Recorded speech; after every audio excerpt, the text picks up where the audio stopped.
PSG Fan TV, bonsoir à tous, bonsoir Stéphane. Salut Byron.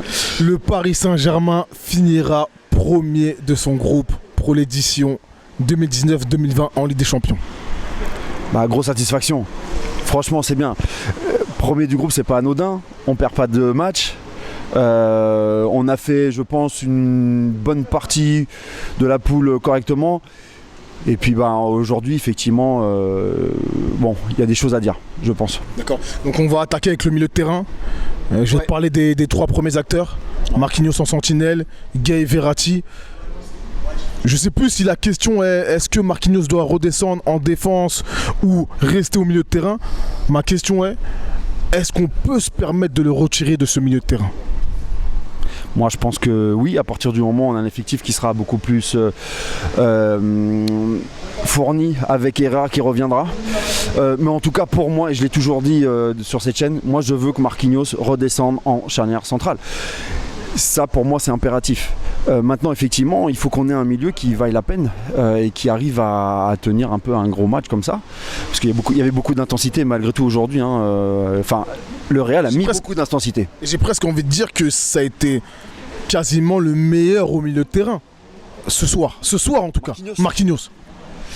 Ouais, franchement, je t'avoue, c'est vrai. J'ai une petite déception par rapport à Ghana. C'est vrai que on manque de rythme, j'ai l'impression. De rythme, je pense aussi, ouais. Mais moi, je pensais qu'il allait faire un gros match, mais je pense qu'il manque de rythme. Mais pour revenir à Marquinhos, même si effectivement ça pouvait être le meilleur au milieu, pour moi, vu la prestation qu'a fait Kimpembe, catastrophique, je pense pour moi, il faut absolument le remettre derrière. Et il faut refaire confiance à des mecs comme Herrera, comme Gay en 6 et comme Verratti qui est toujours là. Voilà. D'accord. Ce soir, Tourelle a fait le choix d'aligner en attaque Icardi en pointe, avec un Mbappé qui a commencé sur le côté droit, et Di Maria sur l'aile gauche. Qu'en as-tu pensé de ces trois acteurs ?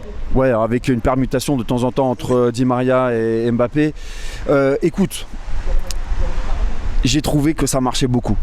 J'ai trouvé que ça ne redescendait pas pour aller gratter des ballons. De temps en temps, malgré tout, je ne vais pas faire la mauvaise langue, mais Mbappé l'a fait à un moment donné sur son côté, là, quand il était à gauche. On l'a vu gratter un ou deux ballons. Mais c'est vrai que ça marche. Icardi qui ne revient pas. Le gars, il est planté devant, il a planté sa tente, il ne revient pas. Quand tu dis ça marche, en fait, ça marche, il a dû laisser aller, quoi. Il n'y a pas de mouvement, déjà dans l'attaque. Il n'y a pas de retour, si tu veux, en défense pour aller pour aller attaquer le premier ballon. Sur la contre-attaque, attaquer le premier ballon pour casser un peu cette attaque, il n'y a pas. Et on voit que ça reste un petit peu devant. Alors je ne sais pas ce que c'est cramé ou pas, j'en sais rien. Tourelle montre du caractère et de la personnalité et s'est permis de mettre Neymar sur le banc. C'était presque incroyable, mais non, incroyable mais vrai. Qu'en penses-tu de son coaching à ce niveau-là et est-ce que c'est possible ? Est-ce que ça a été une bonne idée du coup ? Moi j'aurais bien voulu voir Neymar commencer. Parce que peut-être que ça aurait donné un peu de rythme dès le départ. Bon, même si je ne l'ai pas trouvé transcendant sur ce match, c'est vrai qu'il manque de rythme aussi. Il marche, franchement, il marche un peu tout le match. Quand il a décidé d'accélérer, il a accéléré. D'ailleurs, sur le deuxième but, on le voit, il a commencé à faire quelques petites... des petites attaques avec Mbappé, ça commençait à combiner un petit peu, il y avait Sarabia aussi à côté. Bon, mais sinon, dans la grande majorité de son match, c'est pas non plus un match énorme qu'il fait.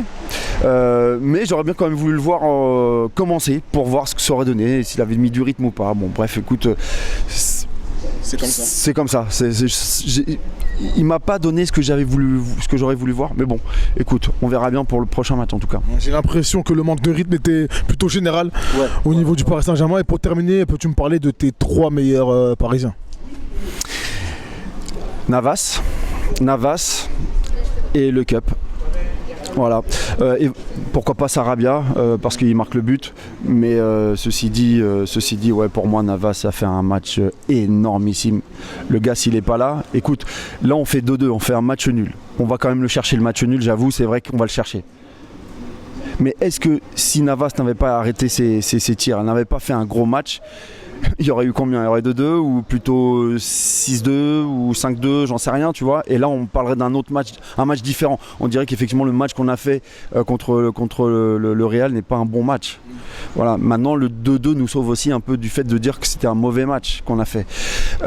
Et ça, alors, mauvais match, mais c'est vrai que quand on regarde le score, on se dit, on arrive quand même à faire un match nul avec un très bon Real en face et pas un très bon Paris Saint-Germain.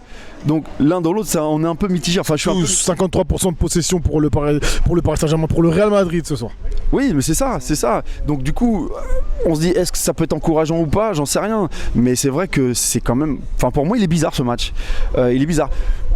Mais heureusement, bon, on ne souhaite pas la blessure des gens, mais heureusement que Hazard pour nous se blesse, parce que pour moi il fait la misère à gauche.